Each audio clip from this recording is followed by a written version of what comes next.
पढ़ेंगे spherical plate capacitor के बारे में। देखिए, इससे पिछले वाले वीडियो में हम लोगों ने पढ़ा था पैरेलल प्लेट कैपेसिटर। उसका formula epsilon not a by D proof कर दिया गया था, उस पर कुछ न्यूमेरिकल भी कराया गया था। आज हम लोग का टॉपिक है spherical plate capacitor. Spherical plate capacitor में 3 डिफरेंट केसेस रहेगा, इस पर हम लोग समझेंगे। नाम से ही क्लियर है कि स्फेरिकल प्लेट लेना है। तो पहला केस में लेंगे कि एक प्लेट रहेगा जो कि पॉजिटिवली चार्ज रहेगा और दूसरा जो प्लेट रहेगा वो बाहर, उसके ऊपर निगेटिव चार्ज होगा। 2 प्लेट होगा। इसका कैपेसिटेंस फाइंड आउट करेंगे, जिसका वैल्यू आएगा 4 pi epsilon naught R1 R2 बटा में R2 माइनस R1। इसके बाद सेकंड केस में लेंगे कि सिर्फ एक कैपेसिटर होगा और जिसके पास चार्ज होगा पॉजिटिव चार्ज। यहाँ 2 प्लेट है, यहाँ पे सेकंड केस में एक ही प्लेट होगा। इसका कैपेसिटेंस फाइंड आउट करेंगे, जिसका वैल्यू आएगा 4 पाई एप्सिलॉन नॉट R यहाँ पे इसका रेडियस है। तो यहाँ पे इसका रेडियस है R1, यहाँ पे इसका रेडियस है R2। और तीसरे केस में हम लोग बढ़ेंगे। तो तीसरा केस में होगा क्या कि 2 रहेगा प्लेट, एक पे रहेगा पॉजिटिव चार्ज, एक पे रहेगा निगेटिव चार्ज, लेकिन हम लोग रेडियस को बढ़ाते जाएंगे, R1 R2 को बढ़ाते जाएंगे और बढ़ाते बढ़ाते बहुत बड़ा एक स्फेरिकल प्लेट बना लेंगे। यहाँ पे डिफरेंस अगर D है तो यहाँ का भी डिफरेंस D होगा। हम R1 को जितना बढ़ाएंगे उतना ही R2 को बढ़ाएंगे, तो डिफरेंस मेंटेन रहेगा। इसके ऊपर रहेगा प्लस चार्ज और इसके ऊपर रहेगा माइनस चार्ज। इस थर्ड केस में आपको समझ में आएगा कि जो स्फेरिकल प्लेट है वो spherical plate capacitor parallel plate capacitor की तरफ बिहेव करेगा, पैरेलल प्लेट कैपेसिटर की तरफ बिहेव करेगा। और इस थर्ड केस को हम लोग बोलते हैं पैरेलल लिमिट। इसको हम लोग बोलते हैं बच्चों पैरेलल लिमिट। ठीक है, तो यहाँ पे तीनों केसेस के बारे में हम लोग को पढ़ना है। केस 1 जिसमें 2 प्लेट होगा, इसका कैपेसिटेंस इतना होगा। इसमें एक प्लेट होगा जिसका कैपेसिटेंस इतना होगा। तीसरा case parallel limit, spherical plate capacitor parallel plate capacitor की तरह बिहेव करेगा। अब हम लोग शुरुआत करते हैं फर्स्ट केस से। तो केस फर्स्ट जो है उसमें क्या होगा बच्चों, उसको समझिए। केस फर्स्ट में हम लोग लिखते हैं, केस फर्स्ट में, case first when charge is given to the inner sphere and outer sphere is earthed। Case 1 क्या है कि when charge is given to the inner sphere and outer sphere is earthed. इस case में क्या करेंगे इसको समझिए। इस केस में होगा क्या, यहाँ देखिए, यहाँ पे सपोज करेंगे कि एक स्फेयर है और इस स्फेयर के ऊपर पॉजिटिव चार्ज है। ठीक है, और एक दूसरा स्फेयर है। इस दूसरा स्फेयर को हम लोग चार्ज नहीं देंगे, बस इसको यहाँ रखेंगे। और इंडक्शन मेथड से क्या होगा कि इसका चार्ज जो है, इसके पास जितना प्लस चार्ज होगा उतना ही माइनस चार्ज होगा। न्यूट्रल बॉडी है तो ये प्लस क्या करेगा, इसके माइनस को अट्रैक्ट कर लेगा। ये माइनस यहाँ पे अट्रैक्ट हो जाएगा, यहाँ पे इस तरह से, और जो प्लस है वो रिपेल होकर बाहर की तरफ आ जाएगा। प्लस रिपेल होते हुए बाहर की तरफ आ जाएगा ऐसे। अब क्या करेंगे कि बाहरी वाला जो स्फेयर है उसको अर्थिंग कर देंगे। अर्थिंग का काम होता है कि सरफेस पे जो चार्ज है उसको न्यूट्रलाइज करना। अब यहाँ पे देखिए माइनस चार्ज भी है और यहाँ पे देखिए प्लस चार्ज भी है, तो अर्थिंग प्लस चार्ज को न्यूट्रलाइज कर देगा। और जैसे ही प्लस चार्ज को न्यूट्रलाइज करेगा, क्योंकि माइनस को तो न्यूट्रलाइज कर नहीं सकता है क्योंकि माइनस प्लस के साथ अट्रैक्शन में है, तो होगा क्या कि यहाँ से ये माइनस न्यूट्रलाइज हो जाएगा और माइनस न्यूट्रलाइज होने के बाद यहाँ पे सिर्फ जो रहेगा प्लस जो है न्यूट्रलाइज हो जाएगा। सिर्फ यहाँ पे क्या रहेगा बच्चों, माइनस रहेगा। सिर्फ यहाँ पे कौन सा चार्ज रहेगा, माइनस। यही लिखा गया है कि charge is given to the inner sphere and outer sphere is earthed. अब आउटर स्फीयर अगर अर्थेड है तो इसका हम लोग रेडियस हम मान लिए हैं R1 और इस वाले का रेडियस हम क्या मान लिए हैं R2। अब इसका कैपेसिटेंस निकालने के लिए अगला स्टेप देखिए क्या करेंगे। एक फॉर्मूला है dV बराबर E डॉट dr और भी माइनस में क्या फॉर्मूला है dV बराबर E डॉट dr और ये क्या किस में माइनस में। क्यों ऐसा होता है फॉर्मूला समझ जाइए। देखिए एक फॉर्मूला होता है V बराबर ER, ये कैसे सही है तो V का फॉर्मूला होता है KQ/R, पढ़े होंगे आप लोग। इलेक्ट्रिक फील्ड का फॉर्मूला होता है KQ/R² और यहाँ R है, ये R से R कटेगा, LHS और RHS आपस में क्या हो जाएगा बराबर। तो ये फॉर्मूला क्या है बिल्कुल सही है।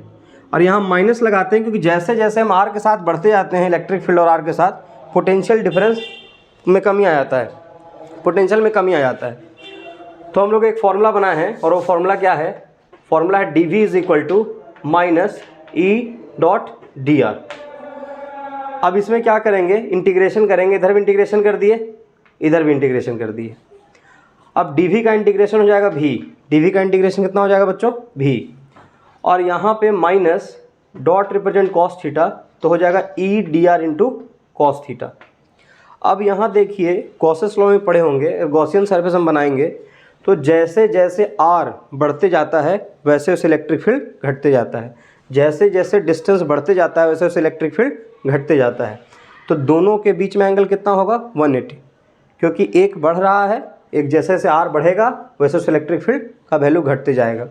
तो यहाँ पे हम लोग V बराबर क्या लिखेंगे minus E dr into cos कितना 180 डिग्री, एक इंक्रीज और एक क्या बच्चों डिक्रीज। कॉस 180 का वैल्यू होता है -1, माइनस और माइनस क्या हो जाएगा, ये माइनस है और माइनस प्लस, तो V बराबर क्या बन गया, ये बन गया E इंटू कितना dr। गॉसेस लॉ से आप पढ़े होंगे V बराबर ये E है तो E का फॉर्मूला होता है Q बटा में 4 एप्सिलॉन नॉट R² और यहाँ पे साथ में क्या है dr है। अगर हम लिमिट रखें तो लिमिट में कहाँ पहले पहुँचेगा R1 के पास, पहले कहाँ पहुँचेगा R1 के पास, फिर कहाँ पहुँचेगा R2 के पास, लिमिट R1 से लेके R2 तक। अब इसके बाद अगला चीज़ समझिए, अब यहाँ से अगर हम सेट करें तो ये आएगा V इज़ इक्वल टू, ये V इज़ इक्वल टू क्या होगा बच्चों समझिए, यहाँ से Q बटा में 4 एप्सिलॉन नॉट बाहर, Q बटा में 4 एप्सिलॉन बाहर और यहाँ रह गया 1/R² इंटू कितना dr, लिमिट R1 से कितना तक R2 तक, ठीक है। अब इसका इंटीग्रेशन आपको पता होना चाहिए, इसका इंटीग्रेशन जब करेंगे तो V बराबर आ जाएगा Q बटा 4 एप्सिलॉन नॉट और यहाँ पे ये हो जाएगा -1/R और ये होगा बच्चों R1 से कहाँ तक R2 तक, ठीक है। यहाँ तक इसका इंटीग्रेशन अगर आपको पता नहीं चल रहा है तो देखिए इंटीग्रेशन अगर रहे x के पावर n इंटू dx तो इसका हो जाता है फॉर्मूला x के पावर n+1 बटा में हो जाता है n+1। अब आप देखिए x के पावर n यानी r के पावर -2 है, r के पावर कितना है -2, तो r के पावर -2 + 1 बटा में -1 तो हो जाएगा r के पावर -1 बटा में -1। इसको क्या लिख सकते हैं -1/r, तो हम यहाँ पे ऐसे ही लिख दिए हैं इसको।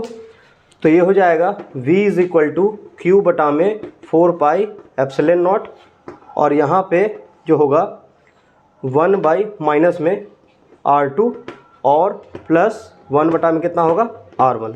कैसे होगा, अपर लिमिट R2 तो R2 और ये वाला माइनस और एक फॉर्मूला वाला minus, upper limit minus lower limit, ये बन जाएगा इस तरह से। तो ये हम लोग क्या लिखेंगे V बराबर Q बटा में 4 एप्सिलॉन नॉट और ये हो जाएगा 1/R1 माइनस 1 कितना R2, ये हो जाएगा, ठीक है। ये हम लोग का फॉर्मूला यहाँ आ जाएगा V का वैल्यू। अब किसी भी कैपेसिटर के लिए, किसी भी कैपेसिटर एक फॉर्मूला होता है Q is equal to CV।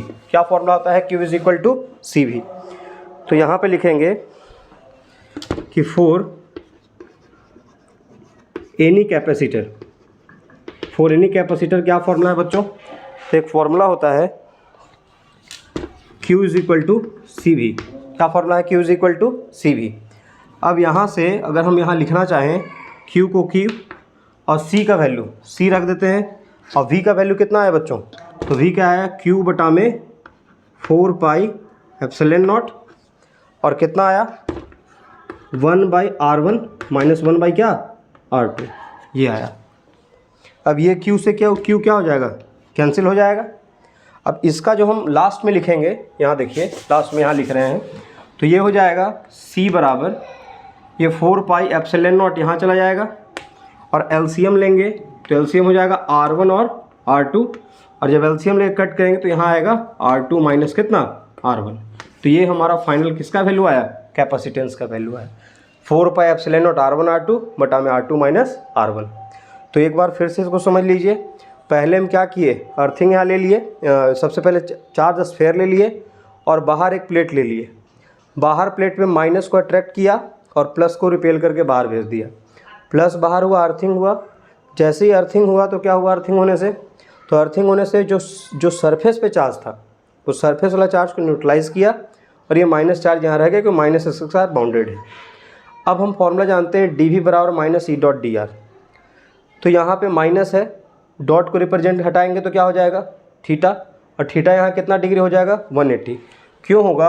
अगर मान लो हम गॉसियन सरफेस ऐसे लें तो गॉसियन सरफेस अगर हम लें तो यहाँ का इलेक्ट्रिक फील्ड ज़्यादा रहेगा, इधर का इलेक्ट्रिक फील्ड थोड़ा सा कम रहेगा, इधर का इलेक्ट्रिक फील्ड और कम होगा। तो इलेक्ट्रिक फील्ड इस डायरेक्शन में घटते जा रहा है और यही डायरेक्शन में अगर हम बढ़ते हैं गॉसियस लॉ तो इस डायरेक्शन में आर बढ़ते जाएगा। मतलब हो क्या रहा है कि इधर की तरफ आर है और इलेक्ट्रिक फील्ड घटते जा रहा है, मतलब इलेक्ट्रिक फील्ड का वैल्यू नीचे की तरफ ज़्यादा, स्ट्रेंथ ज़्यादा है नीचे की तरफ। तो यहाँ पे थीटा हम लोग कितना लेंगे? 180 डिग्री। समझ में आ गया बात? 180 मतलब -1, यहाँ हो गया ई डॉट डी आर। ई का वैल्यू Q बटा 4 pi epsilon not R square, ये क्या हो गया? DR हो गया। अब यहाँ पे ध्यान दीजिएगा, Q/4 पाई एप्सिलॉन बाहर 1/r स्क्वायर DR, इसका इंटीग्रेशन किए तो -1/r, R1 से कहाँ तक? R2 तक, और इसको हम सेट किए तो इतना आया। और लास्ट में Q = CV पे सेट किए तो C और V वाला वैल्यू यहाँ रखें और ये यहाँ आ गया गुना में, लास्ट में हमारा फॉर्मूला ये बन गया। तो 4 pi epsilon naught R1 R2 बटा में R2 माइनस कितना? R1। ठीक है, गॉसियन से R बढ़ते जाता है, इलेक्ट्रिक फील्ड घटते जाता है, रिजल्ट अपोजिट है, इसका मतलब एंगल वहाँ कितना सेट करेंगे? 180 डिग्री सेट करेंगे। ठीक है बच्चों यहाँ तक। इसके बाद इस पे न्यूमेरिकल एक देखते हैं, इसको लिख लीजिएगा आप लोग।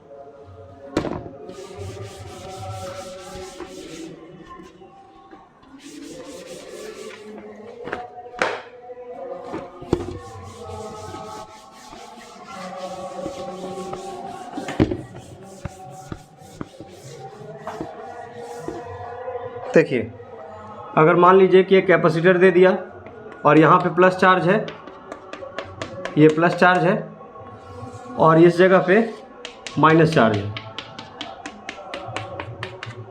इसका रेडियस दिया है मान के चलिए 3 सेंटीमीटर और बड़े वाले का रेडियस दिया है कितना? 6 सेंटीमीटर। 3 सेंटीमीटर और कितना सेंटीमीटर? 6 सेंटीमीटर। अब आपको क्या करना है? बताना है कि इसका कैपेसिटेंस कितना होगा। Find out the capacitance. Find the capacitance of this capacitor. ठीक है, अब कह रहा है कैपेसिटेंस ऑफ दिस कैपेसिटर बताइए। कैपेसिटेंस कैसे बताएंगे? तो कैपेसिटेंस बताने का तरीका क्या है? देखिए, C बराबर है formula 4 pi epsilon naught R1 R2 बटा में R2 माइनस R1। C बराबर 1/4 पाई एप्सिलॉन नॉट का वैल्यू होता है 9 × 10⁹। 4 पाई एप्सिलॉन नॉट ऊपर है तो ये हो जाएगा R1 का वैल्यू 3 सेंटीमीटर, 3 × 10⁻²। R2 का value 6 centimetre, 6 × 10⁻²। 4 pi epsilon not 9 × 10⁹ और R2 माइनस R1। तो R2 का वैल्यू कितना है बच्चों? 6 और ये कितना? 3। तो 6 सेंटीमीटर, 6 सेंटीमीटर, 6 × 10⁻² माइनस 3 × 10⁻² कितना? -2। ये आ गया। अब यहाँ पे हम लोग C का वैल्यू नोट करेंगे तो 6 × 3 = 18, 18 × 10 के पावर कितना? -4, नीचे 9 × 10 के पावर 9, 10 के पावर -2 कॉमन और 6 में से 3 जाएगा तो कितना बच जाएगा? 3। 9 दूनी 18, C बराबर 9 में से 2 चला गया 7, 7 ऊपर जाएगा तो 11। तो हम लोग यहाँ लिखेंगे 2/3 इंटू 10⁻11। ये वैल्यू आएगा 0.6 इंटू 10⁻ कितना -11। ठीक है, यहाँ 9 है, 7 हो जाएगा ना, और 7 हो जाएगा प्लस में, ऊपर जाएगा माइनस, 7 और 4 कितना 11। अब यहाँ से देखिए ये गुना करते हैं 10 से, तो 10 से गुना करेंगे तो आ जाएगा 6, और 10 से गुना किया 10 से भाग हो जाएगा, कितना हो जाएगा -12। तो आंसर हो गया 6 माइक्रोफराड। आंसर कितना हो गया 6 पिकोफराड, नॉट माइक्रो। कितना हो गया 6 पिकोफराड हमारा क्या हो गया आंसर हो गया। समझ में आ गया बात। तो ये हो गया capacitance is equal to 6 picofarad. आप लोग के लिए क्वेश्चन हम दे दे रहे हैं, डाटा समझिए, इसको लिख लीजिएगा। देखिए अगला चीज़ जो है यहाँ पे सपोज करिए इसका हम वैल्यू बस चेंज कर दे रहे हैं, आप लोग आंसर इसका कमेंट कर दीजिएगा। यहाँ पे जो R1 का वैल्यू है, ये R1 का वैल्यू मान के चलिए दिया हुआ है 5 cm, और इसका वैल्यू दिया हुआ है 8। कितना दिया है 8 दिया है। 5 सेंटीमीटर है, 8 सेंटीमीटर है। आपको फाइंड करना है फाइंड कैपेसिटेंस, फाइंड कैपेसिटेंस। और समझिए एक चीज़ इसमें ध्यान देने वाली बात, अगर मान के चलो कि यहाँ पे प्लस प्लस चार्ज दिया हुआ है और ये डिस्टेंस दिया है R1, कितना डिस्टेंस है R1, और एक यहाँ पे ये माइनस है, ये माइनस है, और माइनस का जो डिस्टेंस है वो डिस्टेंस कितना दिया हुआ है R2। एक डिस्टेंस R1 है, एक डिस्टेंस कितना है R2 है। वो आपसे कहा जा रहा है कि what is the capacitance of this capacitor. तो आप सिंपल बताइए कि पहले वाला पॉजिटिव है तो V22 प्लस Q वाला की वजह से क्या होगा KQ/R, KQ/R। तो प्लस के वाला पोटेंशियल हो जाएगा Q/4πε0 कितना R1। फिर यहाँ लिखेंगे V22 माइनस Q, तो ये हो जाएगा माइनस KQ/R, ये हो जाएगा Q/4πε0 कितना R2, ये हो जाएगा पोटेंशियल। आप कहेंगे नेट पोटेंशियल, टोटल पोटेंशियल बताइए। तो टोटल पोटेंशियल V नेट में हम क्या करेंगे, दोनों को जोड़ेंगे, तो जोड़ेंगे तो हो जाएगा Q/4πε0 कितना होगा बच्चों R1, माइनस Q/4πε0 कितना होगा बच्चों R2। क्या कॉमन निकलेगा, तो Q/4πε0 कॉमन निकलेगा, तो यहाँ बचेगा 1/R1 माइनस 1 कितना R2, ये आएगा। अब आप बताइए यहाँ से LCM क्या निकलेगा। यहाँ लिखेंगे Q/4πε0, LCM आ जाएगा R1 इंटू R2, और ऊपर कितना हो जाएगा R2 माइनस में कितना R1। ये क्या निकला V। For any capacitor Q is equal to क्या होता है CV। अब Q is equal to CV है तो लिख देंगे Q को Q, C को C, अब V का वैल्यू Q/4πε0, और हो गया R2 माइनस R1, और नीचे कितना R1 इंटू R2। अब यहाँ से Q से Q क्या हो जाएगा कैंसिल, और जो फाइनल रिजल्ट हम लोग के पास बचेगा वो लास्ट में जो C बचेगा वो C क्या बचेगा, तो बचेगा 4πε0 R1 इंटू R2 बटा में R2 माइनस कितना R1। तो कैपेसिटेंस, एक बार इसका कैपेसिटेंस निकालना है तो एक मेथड ये भी है, इसका पोटेंशियल KQ/R, बाहर वाला का पोटेंशियल माइनस KQ/R, और यहाँ से हम लोग अगर सेट कर दें फॉर्मूला तो इस तरह से फॉर्मूला ये भी प्रूफ हो सकता है। ठीक है बच्चों, अब इसके बाद केस 2 की तरफ बढ़ते हैं।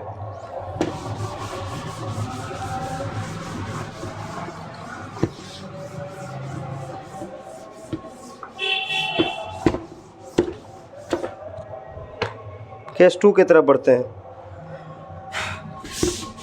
देखो केस 2 की तरफ अगर हम लोग बढ़े तो केस 2 कहता है when only one spherical plate is kept as capacitor, one spherical plate is kept as क्या कैपेसिटर।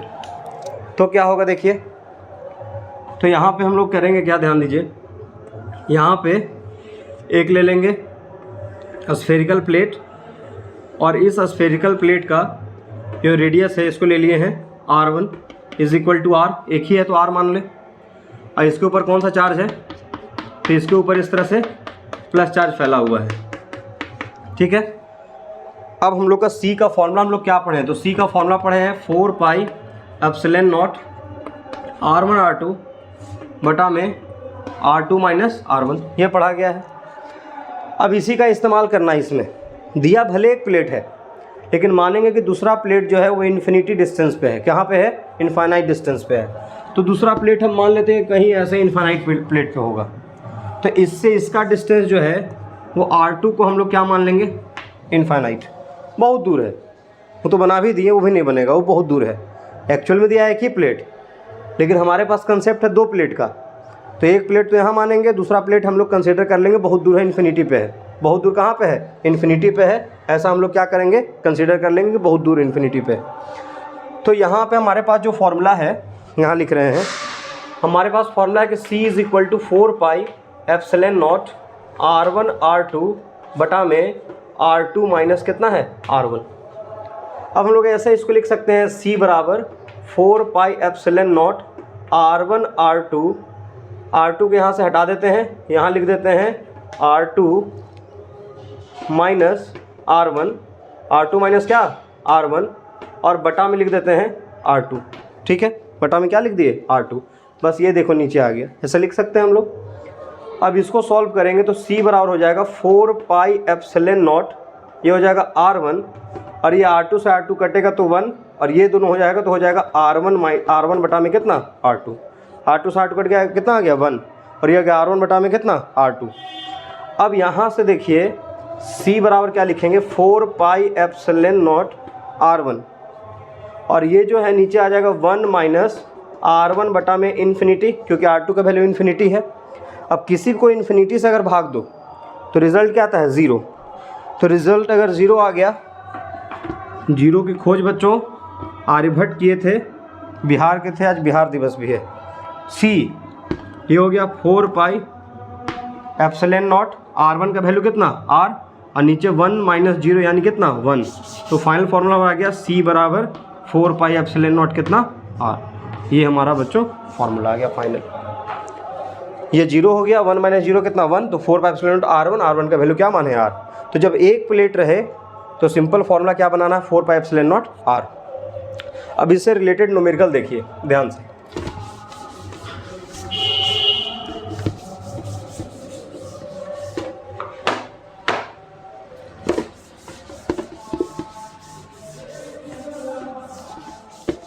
इससे रिलेटेड न्यूमेरिकल क्या होगा तो उसको देख लिए।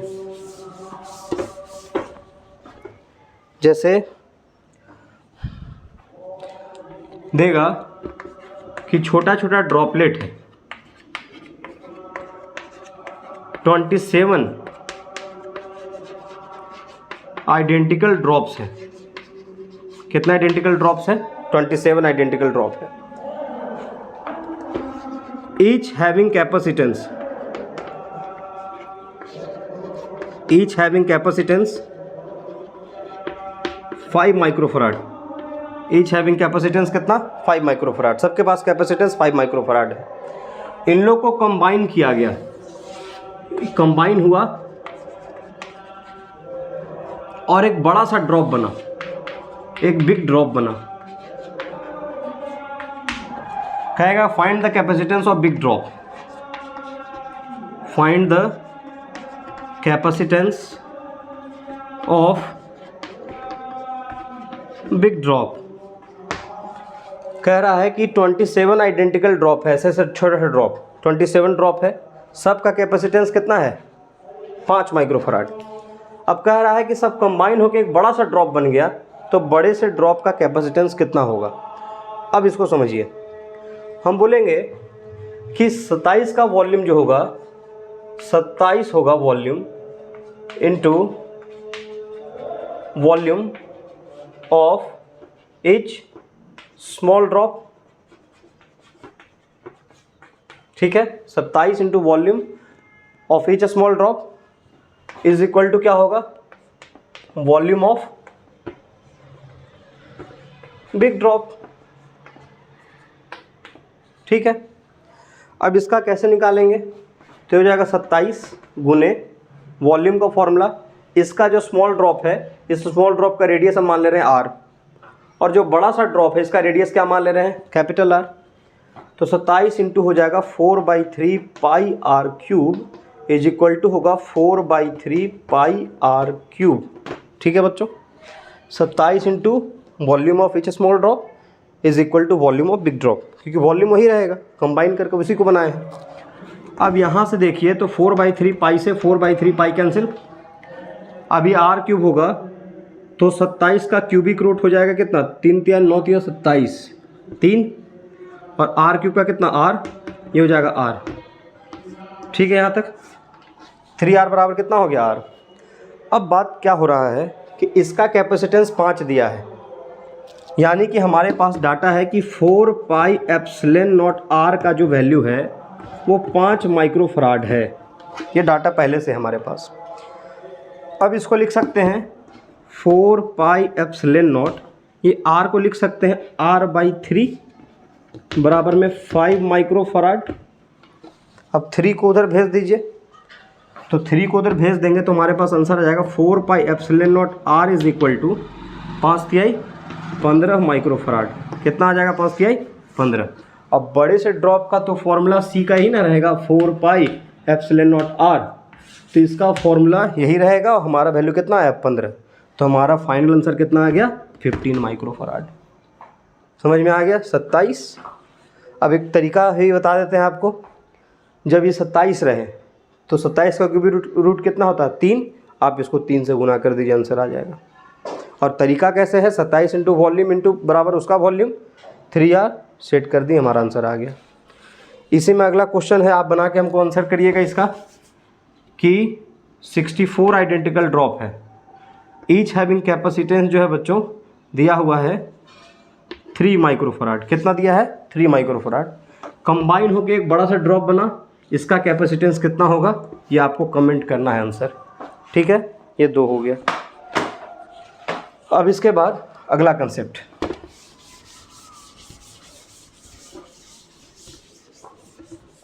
अगला है पैरेलल लिमिट। अगला है पैरेलल लिमिट।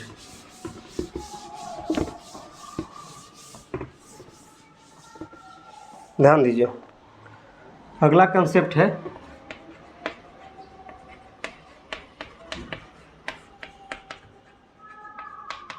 Parallel limit. इस पैरेलल लिमिट में लिखिए, if we increase the radii, if we increase the radii,